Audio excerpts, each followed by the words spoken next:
अमीर वर्सेस गरीब भाई। एक गांव में सत्यदेव नाम का एक व्यापारी रहता था। उसके दो बेटे थे, अजय और विजय। मरने से पहले सत्यदेव अपने दोनों बेटों से, बच्चों, अब मैं ज्यादा दिन नहीं जीने वाला। मैंने अपनी सारी संपत्ति तुम दोनों में बराबर बांट दी है। एक बात याद रखना बच्चों, एकता में ही बल है। ईमानदारी से व्यापार करो और मेरा नाम रोशन करो, यही मेरी आखिरी इच्छा है। सत्यदेव के मरने के बाद विजय अजय से, भैया, मेरा हिस्सा अगर मुझे दे दोगे तो मैं शहर में जाकर व्यापार करूंगा। ये क्या कह रहे हो भाई? तुम पिताजी की आखिरी इच्छा तो जानते ही हो। हम दोनों मिलकर यही व्यापार करते हैं ना। तुम्हें शहर जाने की क्या जरूरत है? कौन सी दुनिया में जी रहे हो भाई? अरे, मरने वाले की इच्छा पूरी करने के लिए हम अपना भविष्य खराब करेंगे क्या? जमाना बदल गया है। अब भी अगर ईमानदारी और नैतिकता की बात करेंगे तो दुनिया हमारा मजाक उड़ाएगी। या अगर पैसे हों तो जो भी करें वो सब ईमानदारी है। अब तुम्हारे साथ ये सब बहस करने की हिम्मत तो मुझ में है नहीं। अब मेरा हिस्सा दे दो तो मैं चलता बनूं। हताश होकर अजय ने संपत्ति का बंटवारा किया। विजय ने अपने हिस्से का सारा संपत्ति बेच डाला और शहर में जाकर व्यापार करने लगा। अजय अपने गांव में ही रह गया। 10 साल बीत गए। विजय ने शहर में अपना धंधा शुरू किया और करोड़ों रुपए कमाने लगा। पर बेचारा अजय जो कुछ करता उसमें नुकसान ही होता। उसने अपनी सारी संपत्ति बेच डाली और अपनी पत्नी और बच्चों के साथ शहर चला गया। अजय की पत्नी काजल, क्यों जी, आपका भाई विजय इधर ही रहता है ना? एक बार जाके उसको पूछो ना, शायद आपकी मदद कर दे। वैसे भी ये शहर अनजान है। विजय? अरे, उसे तो गांव छोड़े हुए 10 साल बीत गए। वो तो हमसे एक बार भी मिलने नहीं आया। मुझे यकीन नहीं है कि वो हमारी मदद करेगा। हम अपनी जिंदगी जी लेंगे। अजय ने शहर में पैसे कमाने के लिए एक ठेले में भेलपुरी बेचने लगा। कुछ दिनों बाद अजय की पत्नी काजल, सुनो जी, ये भेलपुरी बेचकर जो पैसा मिलता है उससे हमारा गुजारा नहीं होने वाला। और कितना दिन ऐसा आधा पेट खाकर गुजारा करेंगे? हमारे लिए ना सही, अपने बच्चों के लिए तो कुछ ना कुछ करना होगा। वैसे भी वो आपका सगा भाई है, वो आपके लिए कुछ ना कुछ तो जरूर करेगा। कल विजय का जन्मदिन है, मैंने उसके लिए खास लड्डू बनाए हैं। आप जाकर उसे लड्डू दीजिए और उसे कुछ मदद मांगिए। तुम कहो तो मैं उसे लड्डू जरूर देकर आऊंगा, पर उससे मदद नहीं मांगूंगा। अगले दिन अजय काजल के बनाए हुए लड्डू लेकर विजय के घर गया। वहां उसने देखा कि विजय का कार पैसों से भरा हुआ था। कार के ऊपर भी पैसों के ढेर थे। वो कार के बोनट पर बैठकर नोटों के बंडल को हाथ में लेकर फोटो खिंचवा रहा था।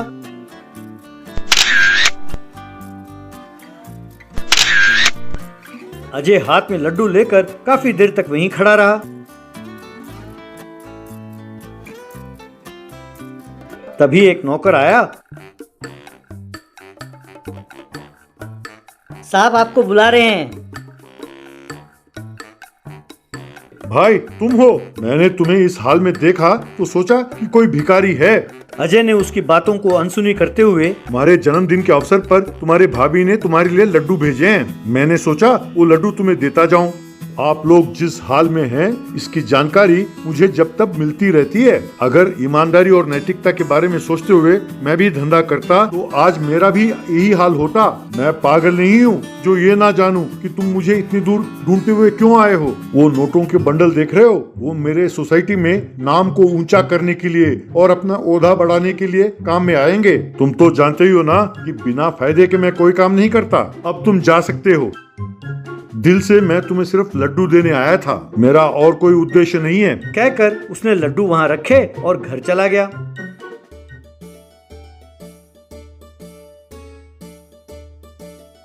कुछ दिन बीत गए। एक दिन विजय नोटों से भरा सूटकेस लेकर विजय के झोपड़ी पर गया। देखकर लगता है कि तुम्हें पैसों की सख्त जरूरत है। ये लो, ये सूटकेस भर के पैसे हैं। तुम्हें और जितनी जरूरत होगी उतने रुपए दूंगा। तुम बस मेरी एक मदद कर दो। अजय बिना कुछ कहे मुस्कुराते हुए चुप रहा। विजय को बहुत गुस्सा आया। मदद मांगा तो मैं तुम्हारे सामने छोटा हो गया? कुछ बोलते क्यों नहीं? ऐसे सूटकेस तुम्हें और कितने चाहिए? बोलो। मैं जानता हूँ कि तुम कैसे मदद मांगोगे। मुझे तुम्हारे हर बात की जानकारी है। मैं खुद ही कल अस्पताल आने की सोच रहा था। तुम्हें मुझे 1 रुपया भी देने की जरूरत नहीं है। हम दोनों का एक ही खून है। तुम्हें बचाने की जिम्मेदारी मेरी है। मैंने जो पिताजी से वादा किया था वो मैं कभी नहीं भूला। तुम अपना नोटों वाला सूटकेस ले जाओ। काजल के समझ में कुछ नहीं आया। 1 हफ्ते के बाद विजय का किडनी ट्रांसप्लांटेशन हुआ। अजय ने अपने भाई के लिए किडनी का दान किया। अस्पताल से डिस्चार्ज होने के बाद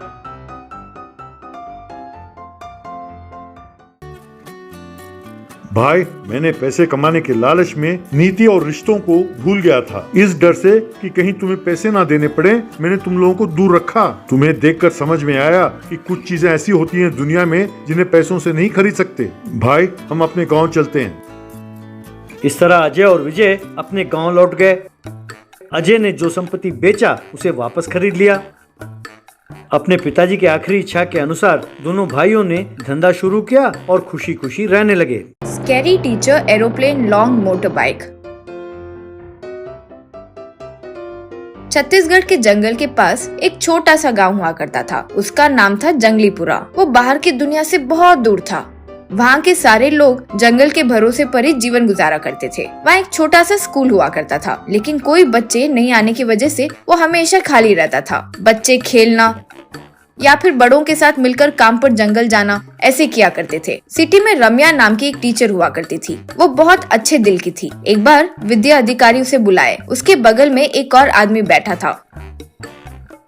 हाय रम्या, कम तुम्हें जंगलीपुरा में ट्रांसफर करने का ऑर्डर आया है माँ। वो जंगली इलाका है और तुम एक औरत हो। क्या तुम वहाँ जाकर काम कर पाओगी? इसका नाम शिवराम है। ये एक वक्त पर वही काम किया था। अगर तुम्हें मंजूर नहीं है तो बताओ, उन्हें वहाँ भेज दूंगा। माँ रम्या, वहाँ तो बच्चे आते ही नहीं हैं। सुकून से घर के पास ही बैठकर आराम करने का ही काम होता है। तुम यहाँ सिटी में आराम से हो ना, तो तुम्हें क्यों बेकार में परेशानी। मैं चले जाऊंगा ना। सर, वहाँ के बच्चे क्यों स्कूल नहीं आते मुझे जानना है। मेरा मानना है कि टीचर का फर्ज सिर्फ स्कूल आए बच्चों को पढ़ाना नहीं है, बल्कि ये भी है कि वो देखे कि बच्चे स्कूल आया करे। मैं ही जाऊंगी। फिर वो जंगलीपुर आई। वहाँ सारे बच्चे खेलते हुए और बड़ों के साथ काम करते हुए दिखाई दिए। अरे बच्चों, मैं स्कूल में आई नई टीचर हूँ। तुम लोग स्कूल क्यों नहीं आते? कल से स्कूल आओगे क्या? शिवराम सर के बदले आप आए हैं? नहीं, हम स्कूल नहीं आएंगे। इसके पहले जो टीचर्स आए उन्होंने हमें बहुत मारा। अगर कुछ समझ नहीं आता और वो हम पूछते तो वे चिढ़ जाते थे। इसीलिए हमने स्कूल छोड़ दिया। ऊपर से स्कूल जाना बहुत बोरिंग है। हमें ऐसे ही पसंद है और हमारे घर वाले भी स्कूल जाने नहीं कहते, तो हम क्यों जाए? फिर काम करने वाले लोगों के पास आई। उन्हें भी स्कूल आने बोली। एक बच्चे के पिता, टीचर जी, हम रोज यहाँ मेहनत करे तो ही हमें एक आदमी का 100 रुपए ही मिलते हैं। मेरे बेटे के कारण मुझे और 100 रुपए ज्यादा मिलते हैं। वैसे भी पढ़ाई करके वो क्या कर लेगा माँ? कभी ना कभी तो इसे यूँ मजदूरी करना ही होगा ना। तब रम्या सोच में पड़ गई। स्कूल में बैठकर सोचने लगी, इन्हें पढ़ाई की कीमत अभी पता नहीं। इन बच्चों को किसी तरह स्कूल आने पर मजबूर करना ही पड़ेगा। उन्हें अच्छे मार्क्स मिले तो माँ बाप में भी बदलाव आएगा। कुछ तो सोचना पड़ेगा, यूं सोची। फिर एक को फोन मिलाई। वो वहाँ आया। उसे क्या करना है वो बताई। फिर उसे पैसे भी दी। अगले दिन वो एक मांत्रिक के रूप में गांव आया। वो गुस्से से जोर जोर से बोलने लगा। वो ऊपर वाले ने कहा है रे, इस गांव में कल एक बुरी साया आने वाली है, सबको मार देगी। सारे लोग वो मान गए। फिर रम्या एक एरोप्लेन लॉन्ग मोटर बाइक को तैयार की। फिर वो स्केरी टीचर का ड्रेस पहनी। वो बाइक पर गांव आई। वो देखकर सारे लोग दंग रह गए। उन्हें डर भी लगा।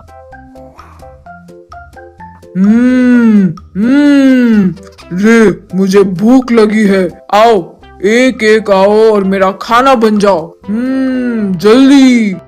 माँ शांत हो जाओ। माँ शांत, कृपा करके हमें कुछ मत करो।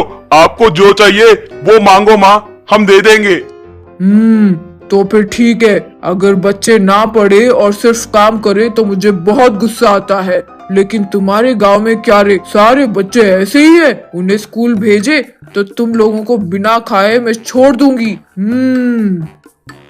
माँ, हमारे बच्चों को स्कूल जाना ही नहीं पसंद, उन्हें जबरदस्ती भेजना बहुत मुश्किल है माँ। माँ तुम चुप रहो, हमें स्कूल जाना बहुत पसंद आ गया है, हमें वो बाइक बहुत पसंद आई। बुज्जी आप उस बाइक पर हमें रोज स्कूल लेकर जाएंगे तो बताइए, हम रोज स्कूल जाएंगे। हाँ बोले। फिर रम्या उस बाइक पर सारे बच्चों को स्कूल ले गई। इस तरह बच्चे उस पर जाते हुए खुशी से हाथ हिलाए। स्कूल के पास उन्हें छोड़कर रम्या, मैं फिर स्कूल छूटने के बाद आऊंगी, तुम लोगों को घर के पास छोड़ूंगी, ठीक है ना? कहकर चली गई। फिर ड्रेस बदलकर क्लास आई। इस तरह रम्या जब पाठ पढ़ा रही थी तो सारे बच्चे शौक से पढ़ रहे थे।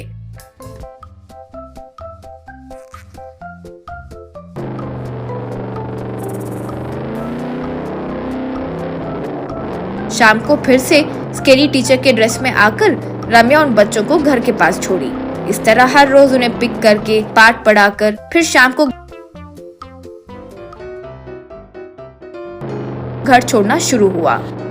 फिर सारे बच्चे परीक्षा लिखकर पास हुए।